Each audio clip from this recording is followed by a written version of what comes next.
Pelatih Bahrain Dragan Talajic memberikan sindiran menohok kepada timnas Indonesia menjelang bentrokan kedua tim dalam kualifikasi Piala Dunia 2026. Sindiran itu dilontarkan Dragan Talajic dalam sesi konferensi pers sebelum duel, Senin. Ketika itu, Talajic mengisyaratkan keheranan dengan timnas Indonesia yang selalu menambah pemain-pemain baru. Menurut Talajic, pemain-pemain baru ini merupakan pemain naturalisasi dan bukan berasal dari murni pemain-pemain Indonesia. Saya sering menonton pertandingan Indonesia. Setiap menonton saya melihat ada 2-3 pemain baru, tapi dari Belanda dan dari Inggris, tidak ada dari Indonesia. Kalian punya jutaan penduduk, tapi kebanyakan yang datang justru dari Belanda, kata Talajic. Sejak era pelatih Shin Tae-yong yang berlanjut ke kepengurusan Erick Thohir, proyek naturalisasi timnas Indonesia belum berhenti. Yang terbaru, skuad Garuda menambahkan Dean James, Joey Pelupesi, dan kiper Emil Audero ke dalam daftar pemain untuk kualifikasi Piala Dunia 2026 periode Maret. Kendati dikritik, sejatinya pemain-pemain naturalisasi ini cukup memberikan efek positif untuk timnas Indonesia. Dalam babak ketiga kualifikasi Piala Dunia 2026, tim Merah Putih bisa memberikan perlawanan kepada Australia, Bahrain, hingga Arab Saudi. Laga antara timnas Indonesia kontra timnas Bahrain di Stadion Utama Gelora Bung Karno, Jakarta, Selasa malam dipastikan berjalan dengan semarak. Sebab, laga itu akan dihiasi aksi koreografi dari kelompok pendukung supporter timnas Indonesia, Lagran Indonesia. Mereka bahkan telah mengunggah proses persiapan pembuatan koreografi itu di media sosial. Mereka tampak menempatkan ribuan bendera di tribun sisi utara Stadion Utama Gelora Bung Karno. La Grande Indonesia pun memberikan pesan menarik kepada timnas Bahrain. Mereka siap membuat Ismail Abdul Tif tidak nyaman selama menjalani laga di SUGBK. Bahrain, kami menunggu kalian di Gelora Bung Karno, kata La Grande Indonesia. La Grande Indonesia selalu menyajikan aksi menarik setiap timnas Indonesia berlaga di SUGBK Jakarta. Aksi itu sudah dimulai sejak tim Garuda berlaga di putaran kedua kualifikasi Piala Dunia 2026. Tema yang dipilih pun beragam. Namun, yang paling diingat sampai saat ini adalah koreografi Godzilla yang terpampang dalam laga timnas Indonesia melawan timnas Jepang November lalu. La Grande Indonesia tidak sendirian dalam beraksi. Ultras Garuda yang biasa menempati sisi selatan tribun SUGBK juga kerap melakukan aksi serupa.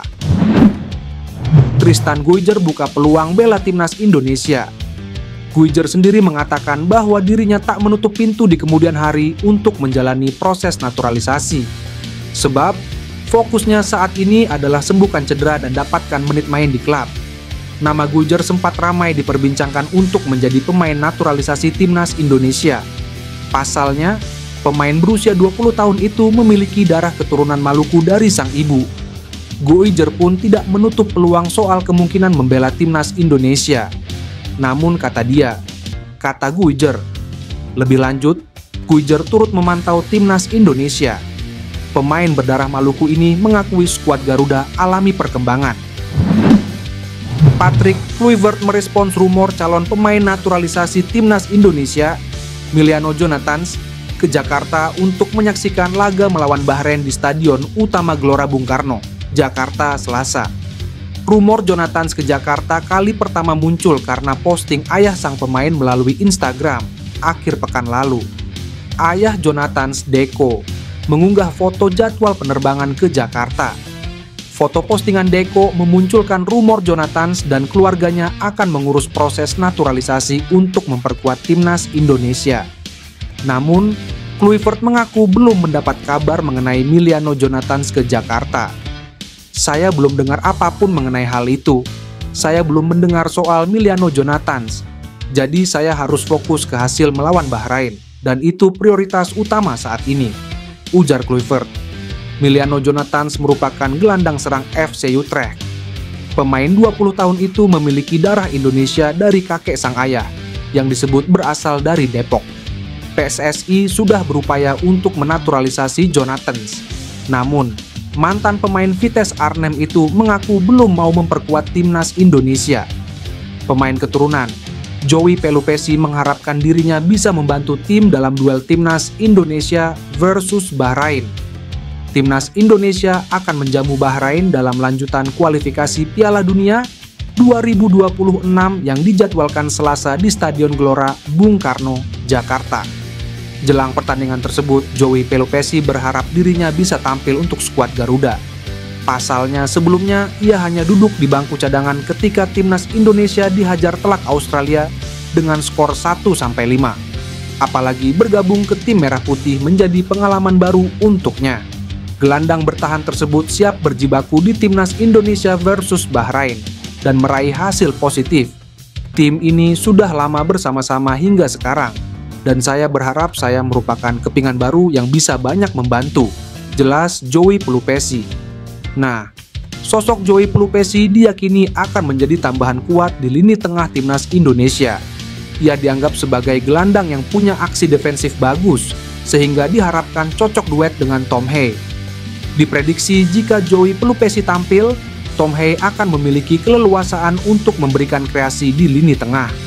Hal ini tentu bisa positif untuk Timnas Indonesia yang mengincar kemenangan lawan Bahrain.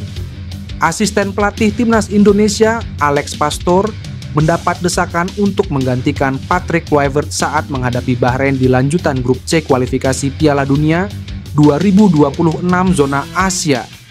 Desakan ini datang dari pendukung Timnas Indonesia yang menilai sosok Alex Pastoor lebih punya kapasitas ketimbang Patrick Kluivert sebagai pelatih.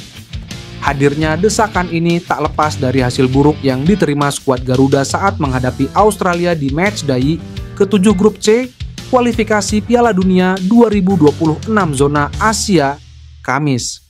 Tak hanya karena hasil kontra Australia saja, Alex Pastoor didesak untuk menggantikan Patrick Kluivert untuk memimpin skuad Garuda di laga kontra Bahrain karena memiliki jam terbang lebih. Terlebih dengan beredarnya video ex pelatih Almere City itu yang lebih aktif memberikan instruksi ke para pemain Timnas Indonesia ketimbang Patrick Kluivert di laga kontra Australia. Saat melawan Socceroos, Alex Pastoor terlihat aktif di pinggir lapangan, sedangkan ex pelatih Adana Demirspor itu cenderung pasif dan lebih banyak diam.